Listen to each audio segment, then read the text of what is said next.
Coucou les kitsune! Salut les kitsune, bienvenue pour ce book haul de Septembre! Oui. Allez, vas-y Alba. C'est parti! Eh bien, on va commencer. Donc, grâce à mes amis pour mon anniversaire, j'ai eu un dernier cadeau. C'était une box livresque, donc de Once Upon a Book. Et dans cette box, désolée, je peux pas vous faire l'unboxing parce que j'étais en verse en fait quand on me l'a offert. Du coup, je l'ai directement ouvert devant mes amis. Voilà, on l'a fait sur place. Voilà. Du coup, il s'agit de L'énigme des enfants étranges de Viviane Serrard aux éditions Le Courrier du livre jeunesse. Oh, je n'ai jamais entendu. Mais moi non plus. Donc voilà, je pense que c'est...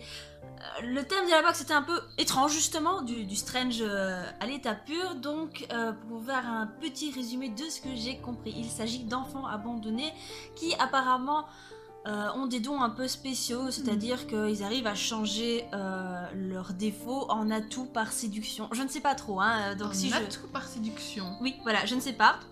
Mais ça a l'air d'être un roman étrange, mais un peu psychologique aussi. Je sais pas trop. Donc voilà. Ce sera surprise. Oui. Vas-y, à toi. Qu'est-ce que tu nous as acheté ce mois-ci? Ce que j'ai acheté, Diabolique, écrit par S.J. Kinsey. Toujours avec des noms super prononcés. Montre. Kincaid. Voilà, aux éditions Bayard.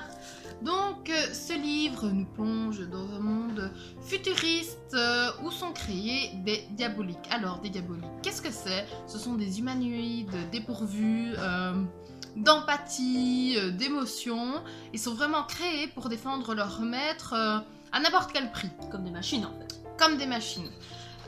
C'est un monde où la science est proscrite. C'est un blasphème, donc c'est vraiment la religion qui est super importante. Donc on va suivre aussi l'histoire de Sidonia qui va convoquer Sidonia à sa cour pour la tenir en otage. Seulement, ils vont envoyer leur diabolique qui s'appelle Némésis. Et donc Némésis va apprendre à découvrir son humanité qui pourrait faire faillir sa mission ou bien l'aider à changer son monde. C'est cool. Et la couverture est, à mon sens, super jolie. Oui. Voilà. Allez, à moi. Donc, un des deuxièmes livres, c'était L'encre des rêves de Gaël Nohan aux éditions Le Livre de Poche. Donc, c'est l'auteur de La part des flammes que je ne connais absolument pas. Résumé, alors, je crois que c'est encore plus étrange que le précédent. Je vais vous faire le résumé en fait, je vais vous le lire simplement. Comme ça, vous le saurez. Donc, ce fut une nuit singulière. À 3h du matin, Enoga fut réveillée par les cris mêlés de sanglots de son plus jeune enfant. Dressée dans le noir de la chambre, elle resta quelques secondes incrédule. Puis une voix intime au fond d'elle, une voix qui se réclamait de la sagesse, la rassura. Elle avait oublié que tous les enfants avaient parfois des angoisses nocturnes, que ça ne signifiait pas que la malédiction de ses frères avait rattrapé Samson par les chevilles.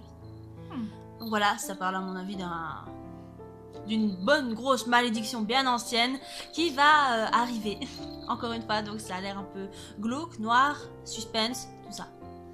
Donc voilà. Encore une surprise. Ouais. Vas-y, Hello. Alors, je vais vous présenter un livre bien pétant. Opération Joshua, écrit par M.G. Harris. Le focus le fait, hein. Et que nous, on est en bleu, limite. C'est vrai. Donc, écrit par M.G. Harris aux éditions Milan, ça raconte l'histoire de Joshua. Son père meurt mystérieusement dans un accident d'avion. La raison, apparemment, ce serait qu'un mari jaloux l'aurait tué parce qu'il aurait commis un adultère avec sa femme.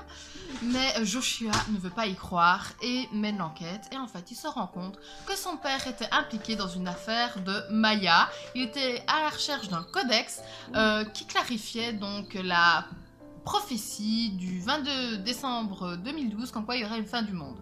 Et donc ce serait pour ça que l'on aura abattu. Donc Joshua se met sur la trace de ce codex et essaie de comprendre pourquoi on essaie de tuer ton père et de... Pas ton père, hein, rassure-toi. de tuer son père et de tuer son père. Voilà. Un récit plein d'aventures. Exactement, j'ai déjà commencé et j'aime déjà beaucoup. Oui. Alors, le dernier livre dans la box, un peu déception totale par rapport à l'état. on peut le reconnaître quand même. Dans Les Enfants étranges, je vous ai pas montré, mais aussi le bord ici est plié. Ils ont subi leur voyage. Bah, franchement, regardez. Bref, c'est Dracula, donc de Bram Stoker. Une histoire qui m'a toujours beaucoup tentée, donc je pense qu'il y a même pas besoin de résumer Dracula. Tout le monde a déjà entendu parler de Dracula? Non? Pas toi? T'as déjà entendu parler de Dracula? Oui, mais j'en sais pas beaucoup, donc moi ça me plairait un petit résumé. Jonathan Harker. John Notaire est envoyé en Transylvanie pour rencontrer un client, le comte Dracula, nouveau propriétaire d'un domaine à Londres. À son arrivée, il découvre un pays mystérieux et menaçant, où les habitants se signent au nom de Dracula. Malgré la bienveillance de son hôte, le jeune clerc ne peut qu'éprouver une angoisse grandissante. Très vite, il se rend à la terrifiante évidence. Il est prisonnier d'un homme qui n'est pas un homme. Mais qui est-il? Et qui partira bientôt hanter les nuits de Londres. Voilà. Mais mauvais état. On a compris. Donc au final, pour mon avis sur la box de Once Upon a Book,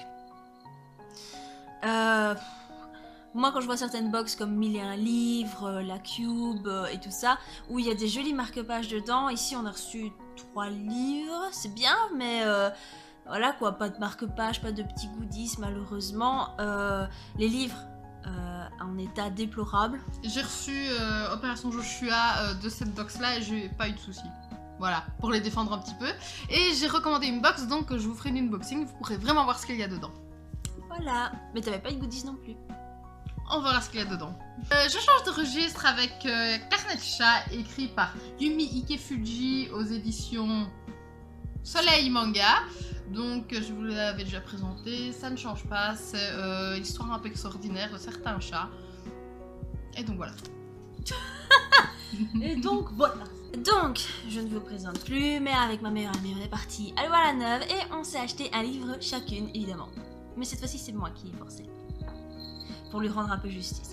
Donc, j'ai jeté mon dévolu sur Le Lys Noir, donc le tome 1, donc Faustine, de François Larzem, aux éditions Les Moutons Électriques, donc dans la collection Naos. Voilà. Que dire à part que c'est un roman de cap et d'épée. Donc on suit l'histoire, au début du moins à mon avis, d'un empereur. Je ne sais pas si c'est un empereur de ce monde-ci ou d'un autre monde, donc je préfère pas m'avancer. Oui, donc on suit un empereur qui est plus occupé par les belles femmes, la luxure, etc. que par les affaires d'État. Et pour ça, il va faire l'objet d'un complot, il me semble. Et Faustine, une jeune rebelle dans l'âme, héroïne badass évidemment, va être la seule à pouvoir le sauver. De ce qu'il me semble maintenant, voilà, je m'avance pas trop, mais voilà. Très bien. Voilà. À toi. Pour revenir avec les chats, voici Guy de Konami Kanata aux éditions Glenakis. Donc c'est le tome 2.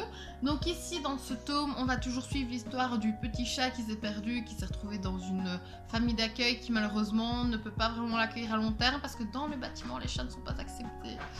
Et dans ce tome malheureusement il y a un gros chat qui va venir foutre le caca parce que le gros chat va un peu casser plein de choses dans l'immeuble et ils ont peur que ça mette en lumière la présence de Ki dans le bâtiment. Donc voilà.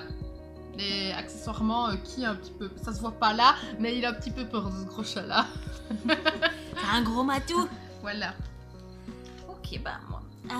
On m'a gentiment offert, merci mon amour, le tome 3 de Vampire Night aux éditions Panini Manga, il me semble, oui. Donc on suit l'histoire d'une jeune fille qui est dans une académie et elle est... la protectrice ou la présidente, je ne sais pas trop comment on appelle ça, mais elle surveille en fait les élèves de la classe de jour et la classe de nuit en fait, la classe de nuit étant seulement constituée de vampires. Donc c'est pas un secret, hein, je vous spoil rien du tout. À part que les gens de la classe du jour ne savent pas que ce sont des vampires évidemment. Et d'ailleurs ils en sont follement amoureux de tous les gens de la classe de nuit. Et donc cette fille en question a toujours une histoire avec ce monsieur qui s'appelle Kaname, qui est un vampire au sang pur. Et on va suivre un peu leurs histoires avec lui et aussi le partenaire de la jeune fille qui s'appelle Zero, qui lui aussi a une histoire bien particulière, bien tragique derrière lui. Donc voilà, je vais pas vous spoiler plus si ce n'est que j'avais vu les animés et franchement ça vaut la peine.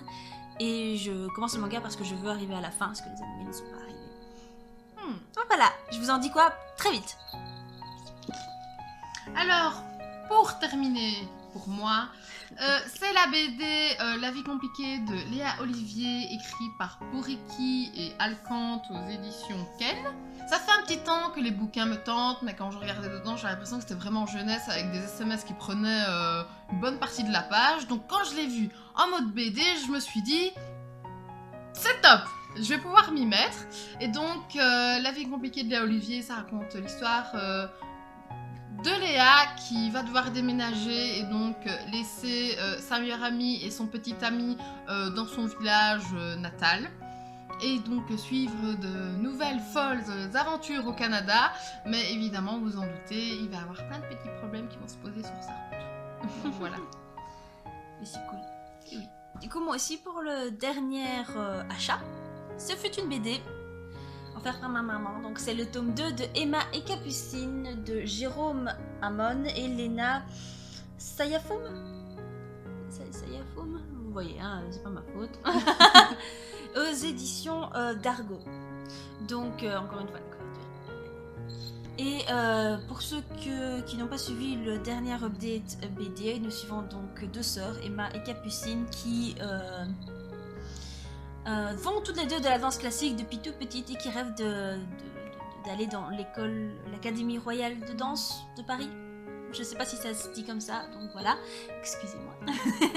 Une va réussir, l'autre va rater, et celle qui va rater va remettre un peu tout en question et donc va avancer. Il va y avoir des problèmes entre sœurs, et donc voilà, pour vous faire un petit check des dessins.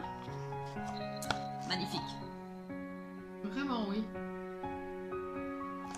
Voilà, je trouve ça juste sublime, quoi. Le dessinateur qui a dessiné Emma et Capucine a fait un super boulot parce que c'est de la danse et que franchement c'est toujours en mouvement et il arrive à retransmettre la grâce, l'élégance de toutes les danseuses, qu'elles soient classiques ou non. Et franchement je trouve ça juste sublime. Donc voilà. J'adore. Donc voilà, c'est fini pour ce book haul. On espère que vous avez aimé. Donc si vous avez aimé, une petite patte en l'air et dites-nous, n'hésitez pas à nous dire quels sont vos achats de septembre. Oui. Et n'oubliez pas non plus de vous abonner, ça nous ferait très très plaisir. Oui, on pourrait communiquer avec vous, ce serait génial. Oui. Donc bonne lecture, amusez-vous bien et à la prochaine. Bisous bisous. Bisous.